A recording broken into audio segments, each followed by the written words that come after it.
A friend of mine was doing dance track. He was making his drum rhythms up and searching for sounds, and he was going, oh, I can't find this sound, and looking on the internet and for royalty-free drum sounds. That's the big problem at the moment, this royalty-free stuff, where you're looking for stuff that you can actually use. And well, actually, this thing here, which I'm speaking to you on at the moment, is multi-capable of gathering all sorts of information from the organic outside.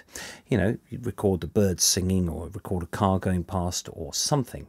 Here I've got an old cup, a Dig for Victory enamel cup. What can I do with that? I don't know. See what you can do. Let's have a bass drum.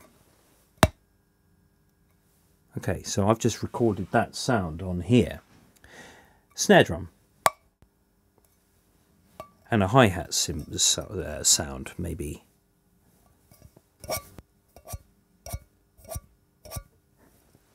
Something like that. Now, you're probably looking at me just going, what is this nutcase on about? Why is he wasting YouTube's time by showing stuff like this? Well, the answer is the number of snare drum sounds is limited only by your imagination, and limited only by maybe for wanting of a XLR cable, perhaps.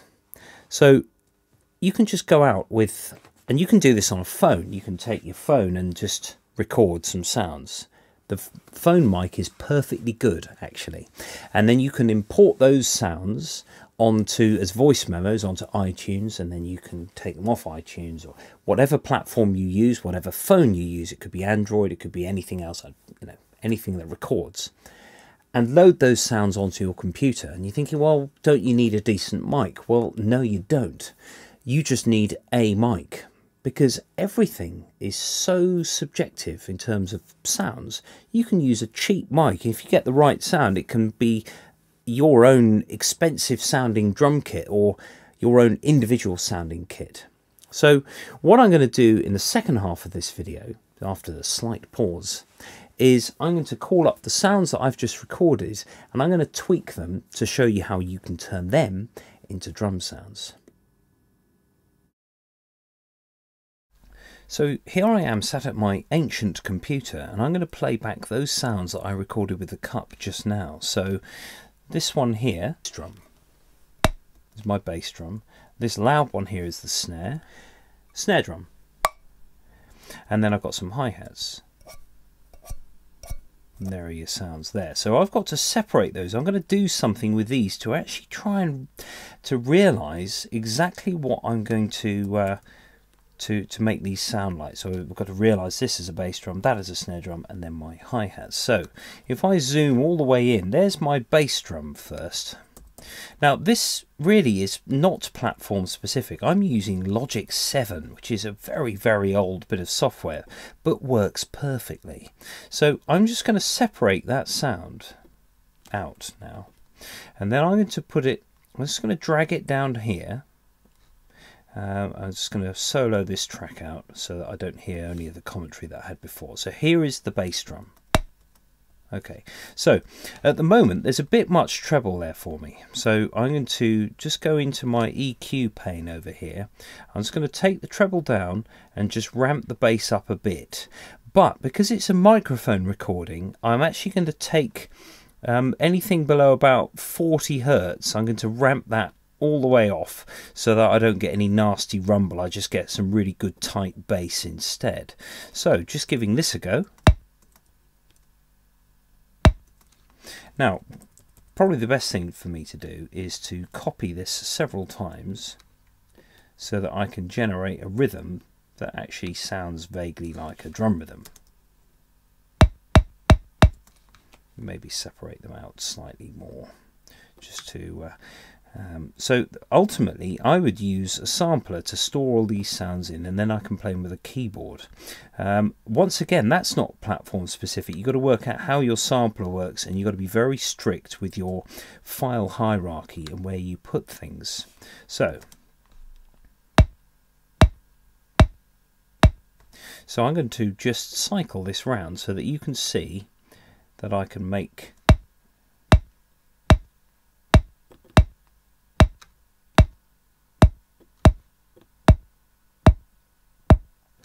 Now there's that little annoying frequency, that doot, doot, doot. I've got to find where that is, so I'm just going to set one of my graphic equalizer bands to a very narrow band, and I'm going to boost it a long way, so you can see there's a spike in that response there.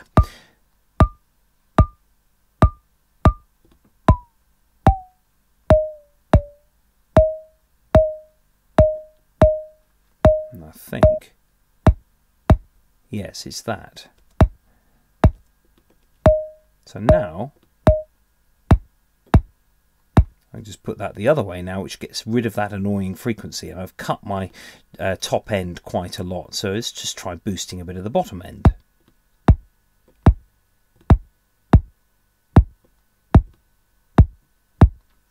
Okay, so I'm just going to leave that for the moment. Now to go and get my snare drum. So I'm just going to unsolo that and find the snare drum wherever it was. There it is. Oh, switch loop off. Defaults in Logic. If you don't have, if you have the loop on and press play, it'll always go back to the beginning of the loop. So let's just separate that snare drum. There it is. And I'm going to put that now on a different track.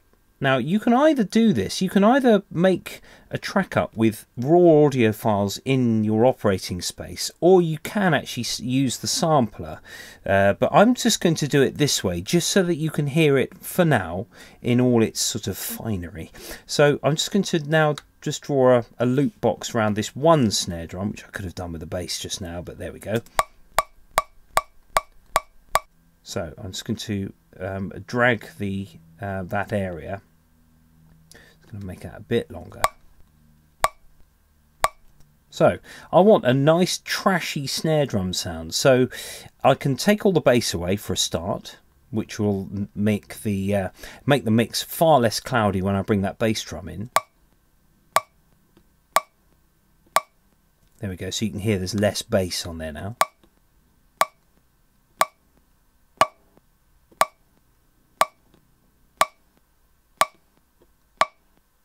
You can hear a little sound at the end, because actually my I cut the sound off a bit because there was some ambience, so I'm just going to put a little fade on that so you won't hear it now. There we go. Now I can also, I'm just going to take the level down slightly, I could also put this through a distortion or an overdrive plugin, in order to get a bit of that sort of snare sound out of it, that sort of the actual snare itself, the metal sort of rake on the bottom of the snare.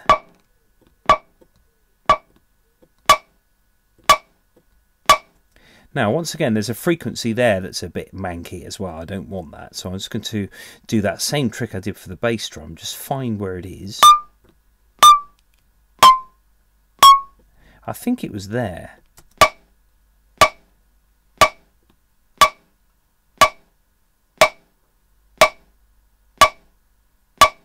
Sometimes in order to find a frequency it might be actually easier to do this, where you actually set your loop to be very quick.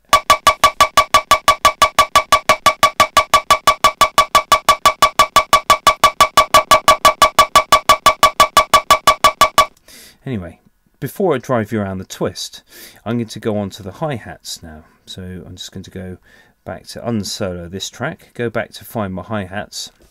And so the hi-hat samples I made were very quiet. Oh, sorry, loop's still on. Let's find the hi-hats. They're over here somewhere. That sound, maybe. Okay, tiny little sound there. So I'm just going to vaguely cut where I found my hi-hats. There we go. So that sound, as you can see on the computer display here, it's virtually silent. There is very little going on there. So what I'm going to do is I'm going to bring that down to my third track down underneath the bass and the snare, but I'm actually going to double click on this and just level the gain up a little bit. So let's just try 12 dB for a start. There's something there. It may be loud enough. Yeah. Okay, so once again, because I've brought this up to a very loud level,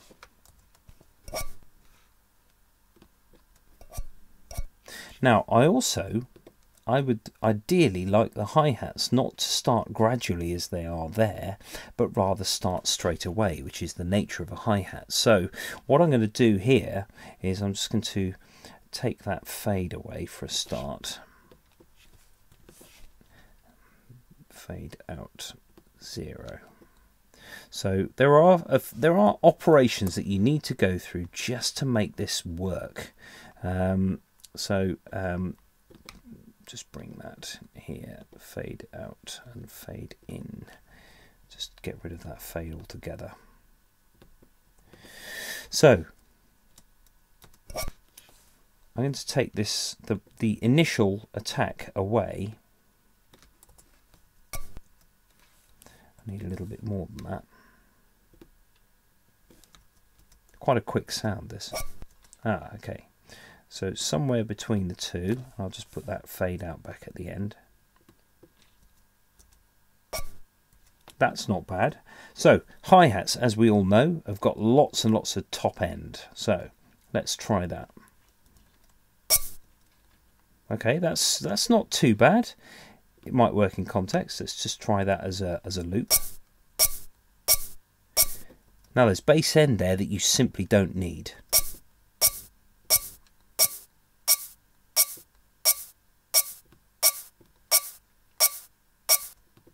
Now, once we've got this, we've got all the other sounds here. Now, I can simply build something out of these sounds. So if we go back to the bass drum here, switch that loop off, there we go. And I'm going to just mute the other tracks that we've got here, the narration track and the original demonstration that I recorded. And just also unsolo this. We've got kick drums there. Let's just open this up, get those kick drums a little bit more direct. In fact, we could use the bar lines here. So let's put that there, this over here, that over here, and this one over here. So we're on a 2-bar loop now, which I'm going to set. I'm going to set that in a second. Once I'll just drag the snare drum to here. So I'm just going to drag this one. Now I've got a framework on which to work. I'm going to drag stuff in terms of beats and stuff. There we go. So bear in mind, this is all from bashing a cup. It's from nothing else. This is absolutely making something out of nothing. So here's my hi-hat. So this time with the hi-hat, it didn't quite line up with that bass drum, partly because the bass drums don't actually line up with the beats anyway. If I just go back to, you can see the bar line at the top, 714, I need that bass drum to be right on the beat. Now you could, of course, edit this so that the sample starts just before it's the bass drum instead of having that silence there. But this is just the principle. You can fine tune stuff afterwards, but it's just to show you what you can get out of nothing. And that's the important thing to think about here. We all look on the internet and it says file, you do not have permission to download this file, or, you know, some people try and copyright thunder samples, and you think, well, it's force of nature. You can't copyright nature. You just can't do it. So it's a shame that that is the case, but there we go. So if I just go back here. Okay. I'm going to keep those hi-hats where they are, but I'm actually going to shorten the hi-hats slightly so that I can fit 8 of them in. So what I'm going to do is I'm going to copy this hi-hat here, and I'm going to move it along to the next event, the next drum. There we go. So there's one there, and then I can do the same by copying those and looping those over to here. And then I can do the same operation with all 4 of these now and move them over to here like so. Oh, just try not to drag the crossfades with it. Okay, for some reason that's not playing ball. I'm just going to drag this one over here. Okay. I'll tell you what, I'm just going to do that for now and loop between 714 and 715. Now, what I'm going to do with the hi-hats here is I'm going to take all 4 of these, and I'm also going to copy them onto the track below, but off the beat. So, for some reason that didn't allow that to happen. I'm just going to go back to here and select that point, select that track, and click paste. There we go. Now we've got our 8-beat drums. I'm going to copy the EQ setting from this channel and replicate it on this channel, but I'm going to make this slightly lower, so the hi-hats would appear to be as a drummer would play them. So just cycling between 714 and 715, which are my bar numbers here. I'm just going to click cycle on there.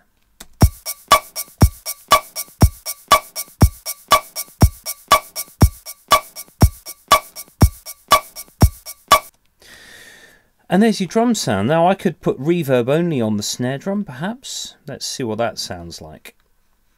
I actually think it sounds pretty good.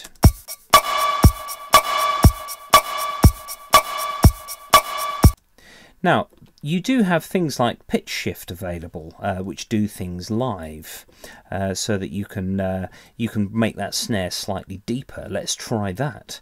Now, the pitch controls, sort of pitch shifters on the fly, aren't fantastic, but actually you can get a pretty good result. Don't forget that we're using something that is completely subjective, and you don't know yet really if it's going to work or not, so you just try and let's just see what happens. Now, I prefer that snare drum is a bit deeper now, but I need that bass drum to be deeper as well. What we could do is put a pitch shifter on the bass drum in addition. So let's try it an octave down, and I've set the mix to 100% so that I'm only hearing the affected pitch rather than a mix of the two things. But again, you can play with that.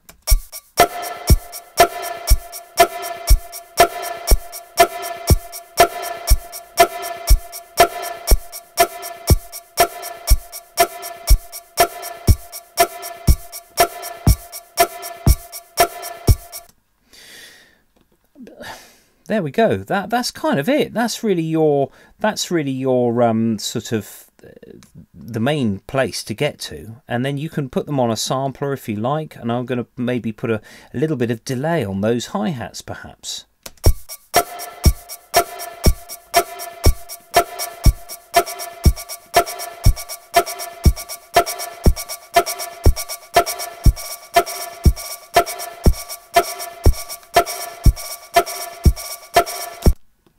And why not? And there it is. There is a drum kit made using a cup.